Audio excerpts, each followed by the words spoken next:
સુરતમાં સામાન્ય બાબતમાં એસિડ એટેકની ઘટના બની હોવાનો ચોંકાવનારો કિસ્સો સામે આવ્યો છે।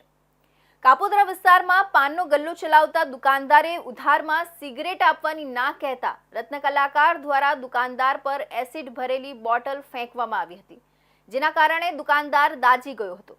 આ ઘટના અંગે જાણ થતાં કાપોદ્રા પોલીસ દ્વારા ગણતરીના કલાકોમાં આરોપી યુવકને ધરપકડ કરી વધુ કાર્યવાહી હાથ ધરી છે।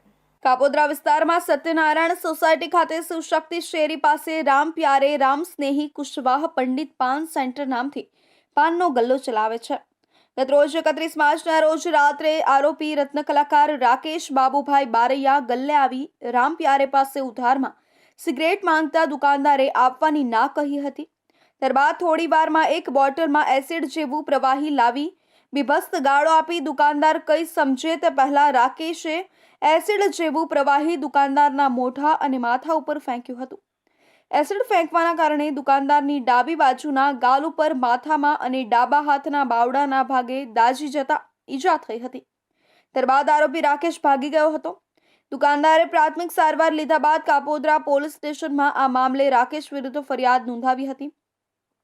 કાપોદ્રા પોલીસ દ્વારા ગણતરીના કલાકોમાં આરોપી રાકેશ ઉર્ફે ઠંડી બાબુભાઈ બારૈયાની ધરપકડ કરી હતી। સિગરેટ આપવાની ના કહેતા ઉશ્કેરાઈ જઈ આ પગલું ભર્યું હોવાનું આરોપી રત્ન કલાકાર રાકેશે કબૂલાત આપી હતી। હાલ તો કાપોદ્રા પોલીસ દ્વારા આરોપી રાકેશ વિરુદ્ધ વધુ કાર્યવાહી હાથ ધરી છે। આ સાથે જ આરોપી રાકેશ સામે મૈદરપુરા, પૂણા, સરથાણા, કાપોદ્રા અને વલસાડમાં ગુનો નોંધાયેલો છે।